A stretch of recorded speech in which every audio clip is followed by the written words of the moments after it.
Hello students, हमारी गणित की कक्षा में आप सबका स्वागत है। आज हम 9वीं कक्षा के गणित के अध्याय 2 जिसका नाम बहुपद है के अंतर्गत प्रश्नावली 2.1 आपको पढ़ाएंगे।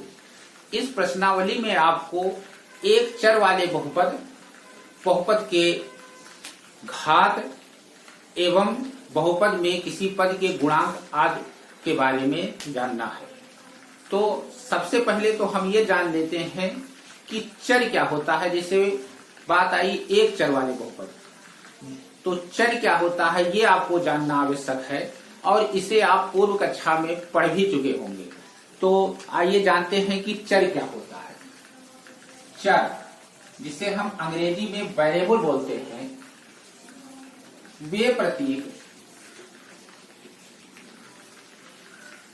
जो कोई भी वास्तविक मान धारण कर सकते हैं,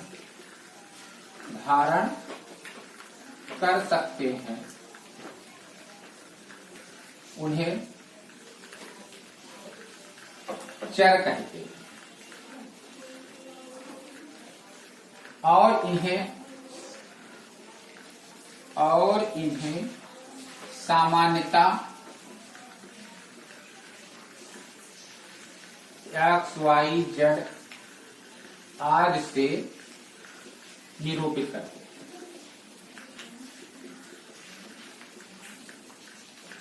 सामान्यता मतलब बच्चों अक्सर ये नहीं कि केवल x, y, z से निरूपित करेंगे, और भी अक्षर हैं जिनसे हम चर को निरूपित करते हैं।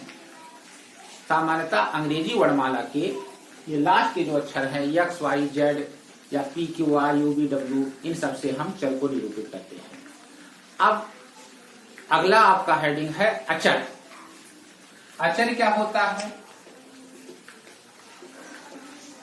वे प्रतीक जिनका मान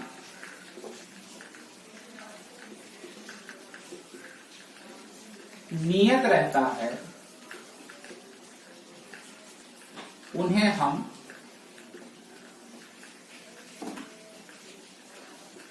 अचर कहते हैं और सामान्यतः इसे हम अंग्रेजी वर्णमाला के शुरुआत के अक्षर जैसे ए, बी, सी, डी, ई आदि से निरूपित करते हैं और सामान्यतः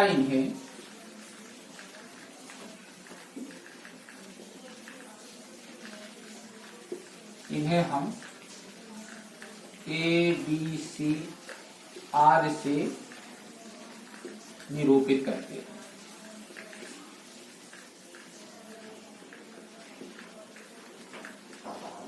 अब बच्चों, चर एवं अचर को जानने के बाद हम आपको बताएंगे कि व्यंजक क्या चीज होता है, बीजीय व्यंजक। तो आइए जानते हैं हम व्यंजक के बारे में।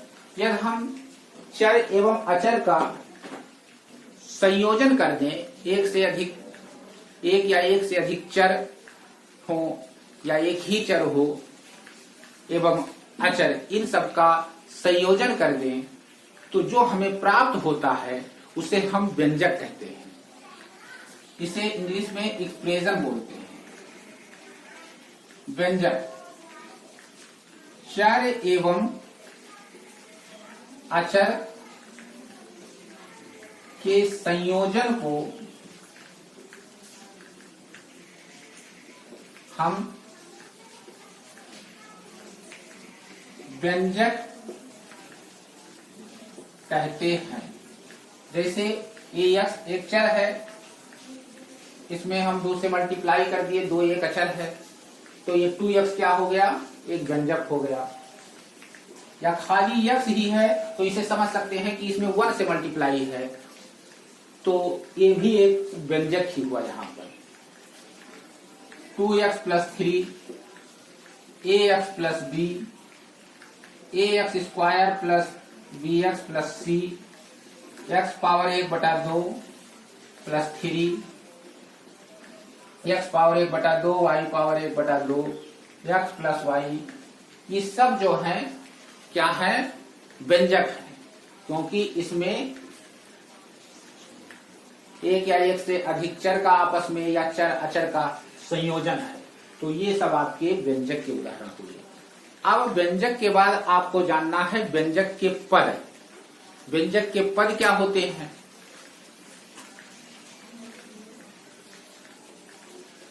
पद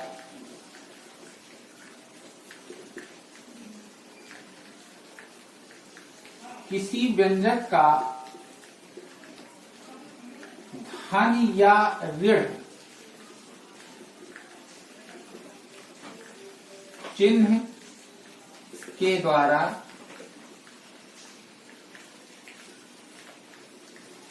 अलग किया हुआ भाग पद कहलाता है।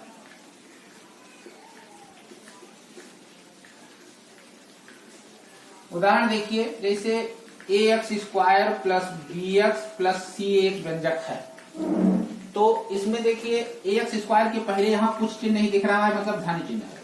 तो दो धन चिन्हों के बीच यहां पर ये जो है ये व्यंजक का एक पद हुआ। ऐसे ये दो धन चिन्हों के बीच है ये bx, तो bx भी इसका एक पद हुआ। ऐसे c भी एक पद हुआ।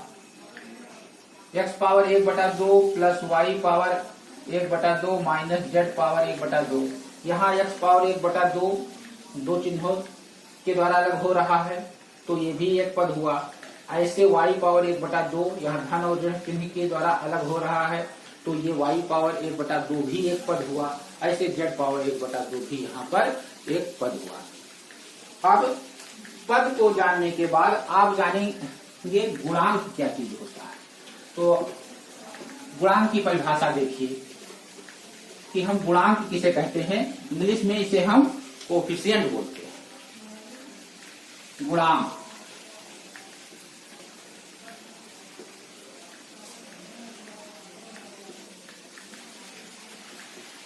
किसी पद के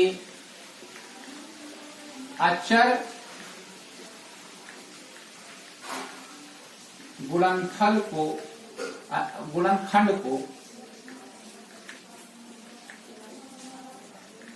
उस पद का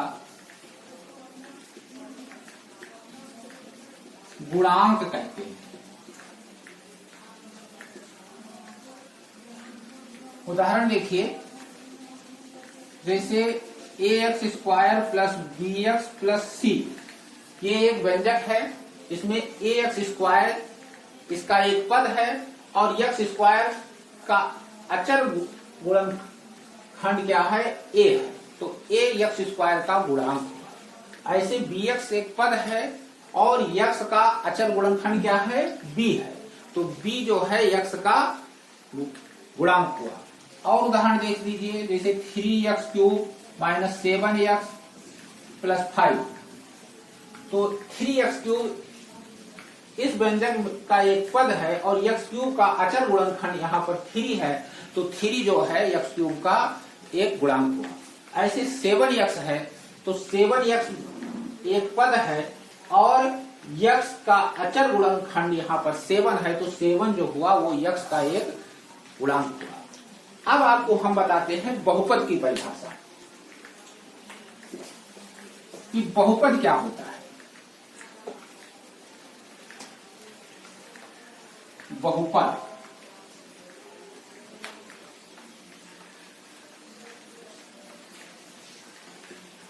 यदि किसी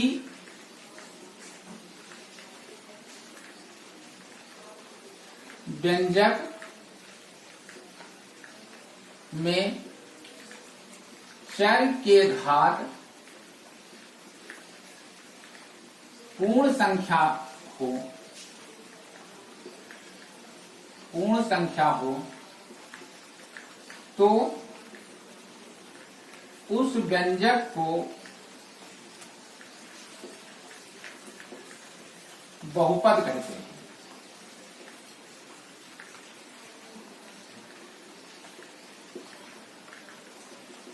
उदाहरण आपको मैं कुछ लिख रहा हूं, इसमें व्यंजक भी रहेंगे और बहुपद भी रहेंगे। मतलब कुछ ऐसे व्यंजक रहेंगे जो बहुपद भी हैं और कुछ ऐसे व्यंजक रहेंगे जो बहुपद नहीं है। आपको हम समझाएंगे। देखिए, ax³ plus bx plus 1/x, ax² plus bx plus c, ax⁷ plus y plus z, 3x⁻² plus z, ax³ plus cx² plus dx plus e। अब यहां पर देखो, x इसमें चर है, यहां x का घात 3 है जो कि एक पूर्ण संख्या है, x का घात 1 है जो कि एक पूर्ण संख्या है, और ये 1/x को हम x⁻1 लिख सकते हैं। तो -1 पूर्ण संख्या नहीं हुआ तो ये आपका बहुपद नहीं है। इसमें देखिए, x² x का घात 2 मतलब, तो 2 एक पूर्ण संख्या है, x⁻1 पूर्ण संख्या है, यहां x है ही नहीं, अर्थात x पावर हम 0 मान सकते हैं। आप पिछली अध्याय में पढ़ चुके हैं कि यदि किसी वास्तविक संख्या का पावर 0 है तो वो 1 होता है। तो cx⁻0 1 c × 1 मतलब c हुआ, अर्थात ये बहुपद आपका, ये व्यंजक आपका बहुपद हुआ। ऐसे ही ax⁷ y मतलब y⁻1, z मीन्स z⁻1, तो यहाँ पर z, ये आप देखेंगे इस व्यंजक में जितने भी चर हैं उनका घात जो है क्या है, एक पूर्ण संख्या है, तो इसलिए ये भी आपका बहुपद हुआ। लेकिन यहां पर x का घात -2 है, मतलब चर का घात -2 है जो कि पूर्ण संख्या नहीं है, इसलिए ये आपका बहुपद नहीं है।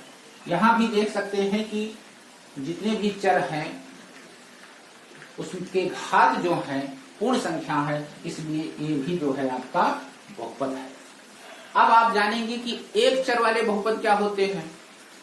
तो ऐसे बहुपद जिसमें केवल एक चर सम्मिलित हो उसे एक चर वाले बहुपद कहते हैं। जैसे ये देखिए बहुपद है, इसमें केवल x आया है, एक ही प्रकार का चर है, तो ये आपका एक चर वाला बहुपद है। लेकिन ये इसमें 3 प्रकार के चर हैं, तो ये आपका बहुपद जो है एक चर वाला बहुपद नहीं है। ऐसे ये भी देखिए, इसमें केवल एक चर है x, इसलिए ये भी एक चर वाला बहुपद हुआ। अब आपको हम बताएंगे कि बहुपद का घात क्या होता है।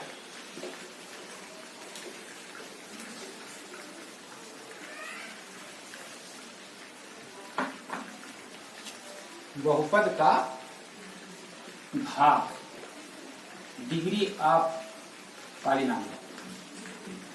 किसी बहुपद में चर के अधिकतम घात को हम बहुपद का घात कहते हैं। बहुपद का घात कहते हैं। उदाहरण देखिए, ax⁷ plus bx plus dx³ plus ex⁴। दूसरा x plus y plus z³, ax³ plus bx² plus cx⁵। तो ये बहुपद देखिए, इसमें चर x है, x का अधिकतम घात क्या है, 7 है। तो इस बहुपद का जो घात हुआ वो 7 हुआ। इस बहुपद को देखिए, इसमें 3 चर है, लेकिन चर का अधिकतम घात कितना है, 3 है। तो ये जो आपका है ये इस बहुपद का घात 3 है। ऐसे ही यहां पर देखिए ax³ plus bx² plus cx⁵, इसमें चर का अधिकतम घात यहाँ पे मिलता है जो कि 5 है, तो इसलिए इस बहुपद का जो घात हुआ ये 5 हुआ। अब इतना जानने के बाद बच्चों आप प्रश्नावली के प्रश्नों को हल करेंगे। तो आइए देखते हैं हम इस प्रश्नावली के प्रश्नों को। प्रश्नावली 2.1 में पहला जो प्रश्न है वो है निम्नलिखित व्यंजकों में कौन कौन एक चर में बहुपद है और कौन नहीं है, कारण के साथ उत्तर दीजिए। तो मैं इन पहले सभी प्रश्नों को बोर्ड पे लिख देता हूं और देखिए ध्यान से।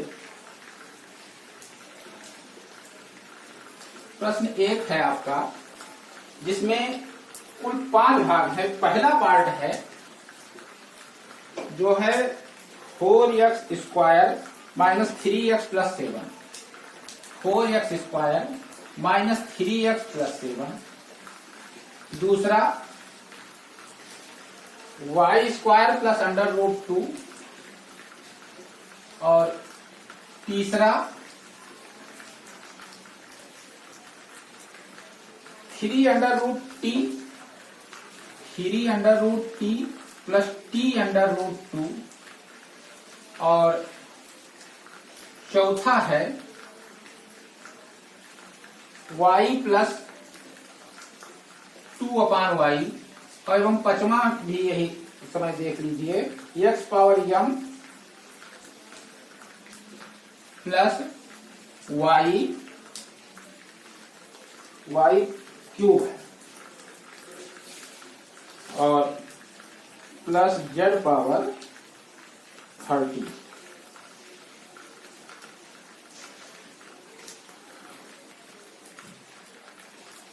तारीख 50।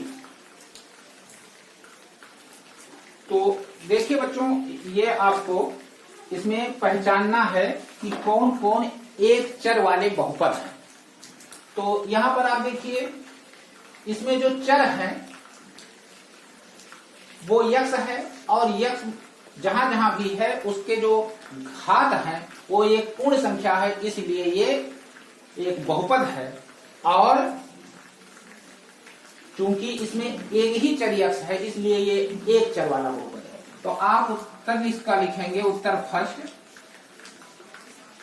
4x² माइनस 3x प्लस 7 एक चर वाला बहुपद है।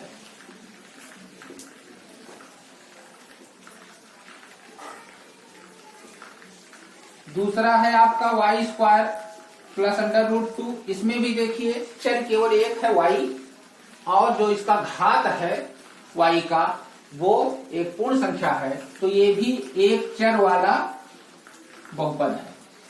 तीसरा 3√t प्लस t√2। √t का अर्थ हुआ बच्चों t का पावर 1/2 और 1/2 पूर्ण संख्या नहीं है, इसलिए ये बहुपद नहीं है। हम यहां लिखेंगे बहुपद नहीं है।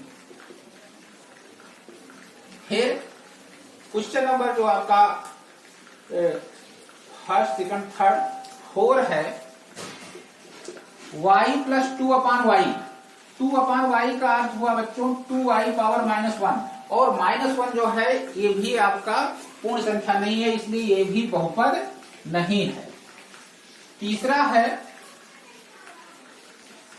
पांचवा x⁻m plus y³ plus z⁻50। ये देखिए इसमें 3 चर हैं x, y, z। इनके जो घात हैं हम यम के बारे में कुछ नहीं कह सकते कि यम क्या है, अर्थात ये एक चर वाला बहुपद नहीं है। तो इसे क्लियर हो गया कि इसमें 3 चर हैं, तो आप आंसर लिख देंगे एक चर वाला बहुपद नहीं है।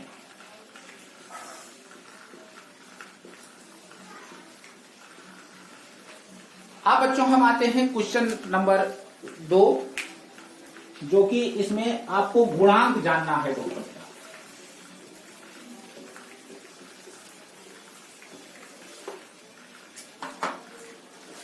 प्रश्न संख्या 2 में आपको कुल 4 प्रश्न दिए गए हैं, इसमें आपको यक्स स्क्वायर का गुणांक बताना है। तो देखिए बच्चों कैसे लिखते हैं। प्रश्न 2 है आपका, इसके जो भाग हैं वो कितने हैं, 4। पहला है आपका 2 plus x square plus x, 2 plus x square plus x. इसमें एक्स स्क्वायर का आपको गुणांक बताना है। तो देखिए एक्स स्क्वायर अकेले है, इसके साथ कुछ नहीं है, तो एक्स स्क्वायर को हम 1 इंटू एक्स स्क्वायर समझ सकते हैं। तो यहां पर लिखेंगे एक्स स्क्वायर का गुणांक 1 है। दूसरा है 2 minus x square plus x cube, 2 minus x square plus x cube. यहां पर एक्स स्क्वायर को किससे मल्टीप्लाई हम मान सकते हैं, -1 से। तो यहां पर हम लिखेंगे एक्स स्क्वायर का गुणांक -1 है। ऐसे ही बच्चों आपको तीसरा और चौथा करना है। तीसरा है π/2 एक्स स्क्वायर प्लस एक्स, अर्थात एक्स स्क्वायर का गुणांक π/2 है। और चौथा √2 x - 1, इसमें एक्स स्क्वायर का पद है ही नहीं, अर्थात एक्स स्क्वायर का गुणांक 0 है। तो इस प्रकार से आप दूसरा प्रश्न कर लेंगे। और तीसरे में बच्चों देखिए, आप बुक को देखिए, कह रहा है 35 घात के द्विपद का और 100 घात के एक पदी का एक एक उदाहरण लिखिए। तो 35 घात का द्विपद, द्विपद मतलब ऐसा बहुपद जिसमें 2 पद हो। x पावर 35 प्लस 2, ये आपका आंसर हो गया 35 घात के द्विपद का। और 100 घात का एक पद लिखना है ax पावर 100। ये आपके दोनों जो है आंसर हो गए प्रश्न संख्या 3 के।